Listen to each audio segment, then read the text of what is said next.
General साहब के साथ थे, जनरल मुशर्रफ के साथ, उस वक्त आइन और कानून की जीत हुई थी या शिकस्त हुई थी? देखें, वैसे तो बहुत सारे लोग पैदा हुए थे जो कह रहे हैं कि सऊदी अरब वाले मेहमान खाना दें।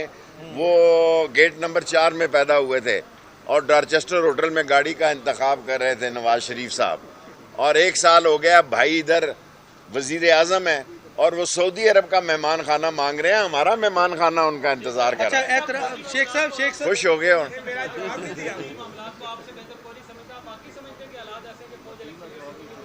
सर FC है, रेंजर्स है, रिटायर्ड फौजी हैं, 1,00,000 2 लाख तो रिटायर फौजी हैं। बिगल मारो तो लाल हवेली पे बिगल मारो 2 लाख रिटायर फौजी ड्यूटी देने के लिए निकल आएगा। अच्छा शेख साहब, एक मिनट।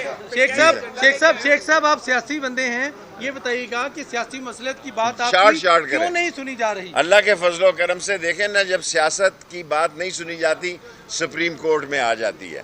सो सुप्रीम कोर्ट आखिरी इदारा है।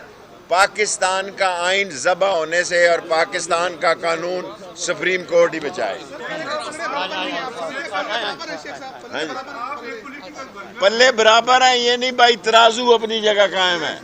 पल्लों का मसला नहीं है, पल्ले का मसला कुछ और चीज फंसी हुई है। अगर सुप्रीम कोर्ट इलेक्शन का ऑर्डर देती और यार तू साफी नहीं है, तू बिजनेसमैन है। लास्ट क्वेश्चन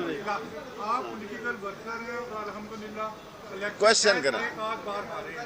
आप ये बताएं, आज फैसला जो आ रहा है, मुझे ही नहीं पता आज आ रहा है कि कल आ रहा है। मैं कह रहा हूँ आज आ रहा है। अच्छा, आपके मुंह में तो नहीं इजाजत, आज आ रहा है फैसला। और आपने अभी फरमाया है कि अगर फौज खुद तैयार नहीं है, रिटायर। मैंने नहीं कहा रिटायर नहीं। देखिए सवाल और था, मैंने कहा रेंजर्स भी है, FC भी है, रिटायर फौजी भी हैं, बिगल में जाओ आ जाएंगे। और मैंने जो बात कही है कि हमूदुर रहमान ने जवाब दिए हैं और उनको कहा तहरीरी जवाब दो, एडिशनल सेक्रेटरी ने जवाब दिए हैं।